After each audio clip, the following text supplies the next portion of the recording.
ആലപ്പുഴയിൽ പോലീസിൻ്റെ വലയിലായ ഹൈബ്രിഡ് കഞ്ചാവുമായി പിടിയിലായ കണ്ണൂർ സ്വദേശി തസ്ലീമ സുൽത്താൻ പറയുന്നു, തൻ്റെ കസ്റ്റമേഴ്സ് എല്ലാവരും തന്നെ സിനിമാക്കാരാണ്.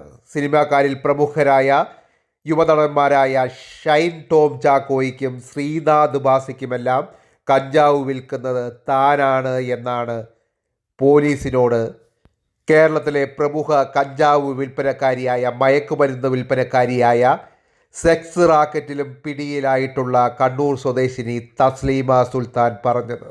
അതുകൊണ്ട് തന്നെ തനിക്ക് ഉന്നതങ്ങളിൽ പിടിപാടുണ്ടെന്നും അതുകൊണ്ട് തന്നെ വെറുതെ വിടണമെന്നും വിട്ടില്ലെങ്കിൽ പോലീസുകാർ വിവരമറിയുമെന്നും ഇവൾ ഭീഷണിപ്പെടുത്തി. ഈ കഞ്ചാവ് വിൽപ്പനക്കാരി പറയുന്നത് സത്യമാണോ എന്നറിയുവാൻ വേണ്ടി പോലീസ് അവളുടെ ഫോൺ പിടിച്ചു വാങ്ങി പരിശോധന തുടങ്ങി. അപ്പോഴാണ് പോലീസ് ശരിക്കും ഞെട്ടിയത്. കേരളത്തിലെ മലയാള സിനിമയിലെ പ്രമുഖരായ പല നടീനടന്മാരും ഇവരുടെ വാട്സാപ്പ് ലിസ്റ്റിലുണ്ട്.